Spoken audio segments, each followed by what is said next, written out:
Bahaya kutil kelamin, penyakit ini disebabkan oleh The Human Papilloma Virus yang bertanggung jawab untuk 5 juta infeksi baru yang ada di muka bumi ini.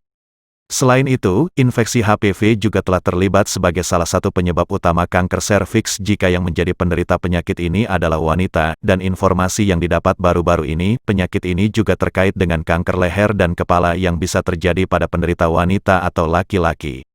Hal lain yang paling penting setelah gejala didiagnosis adalah melakukan pengobatan sesegera mungkin. Jika kutil telah muncul secara sporadis atau berkelompok, tentunya akan menyebabkan ketidaknyamanan, apalagi sering terjadi penyakit ini yang gejala awalnya tidak diketahui untuk waktu yang lama. Hal seperti ini yang menjadi kondisi sangat berbahaya. Selain itu HPV juga sangat menular dan dapat menyebar melalui hubungan seks tanpa disadari, baik secara oral dan anal. Penyakit ini juga dapat semakin bertambah parah pada bulan atau tahun kemudian, jika fungsi kekebalan tubuh penderita juga terganggu atau disertai dengan penyakit lain atau faktor stres. Jika sudah begini maka virus tiba-tiba menjadi aktif meski sebelumnya tidak diketahui, gejala yang berlanjut dapat berupa pendarahan atau pertumbuhan sel kanker. Apa hubungan antara kutil kelamin, HIV dan kanker?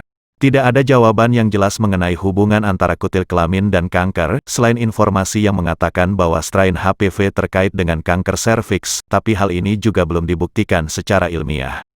Bukti yang berkembang dan mendukung hubungan antara kutil kelamin dan kanker adalah HPV-6 dan HPV-11 yang umumnya terkait dengan kutil kelamin. Perlu juga diketahui bahwa virus ini berisiko rendah, dan akhir-akhir ini mereka terkait dengan karsinoma tonsil dan nasofaring.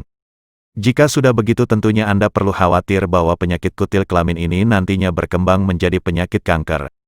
Hal ini terutama akan terjadi bila kutil kelamin telah menyebar dan pengobatan topikal atau bedah dan terapi kekebalan tubuh masih belum efektif.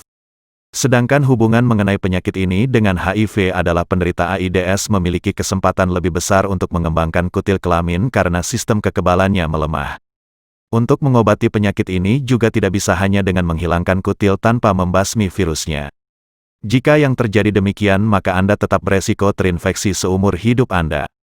Satu-satunya hal yang dapat Anda lakukan adalah dengan mengobati kutil Anda sesegera mungkin dan menjaga supaya penyakit ini tidak berulang. Tentunya hal ini dapat dilakukan dengan selalu membiasakan pola hidup sehat. Semoga penjelasan ini pada akhirnya dapat menjadi informasi penting mengenai apa itu hubungan penyakit kutil kelamin ini dengan kanker dan HIV, dan dengan begitu tentunya tidak ada lagi kesalahpahaman yang turut membuat penyakit ini semakin sulit teratasi.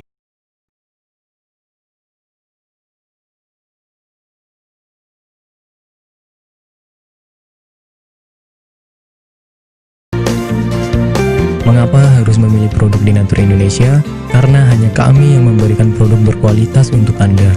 Produk sudah terdaftar di BPOM, bersertifikat halal, proses produksi dengan standar internasional, dan kami pastikan produk bebas BKO. Demi menghadirkan produk bermutu dan aman dikonsumsi, Denatur Indonesia selalu mendaftarkan produk-produknya di Badan POM. Denatur Indonesia juga memberikan perlindungan kepada konsumen dari zat haram dalam suatu produk dan etika produksi yang benar dengan hadirnya sertifikat halal ini. Tak hanya itu, kami juga menerapkan SOP dan proses produksi berstandar internasional ISO 9001 demi menjaga mutu dan kualitas produk. Kami pastikan pula produk Denatur Indonesia 100% terbuat dari ekstrak bahan herbal tanpa sedikit pun campuran bahan kimia obat dengan adanya hasil lab ini.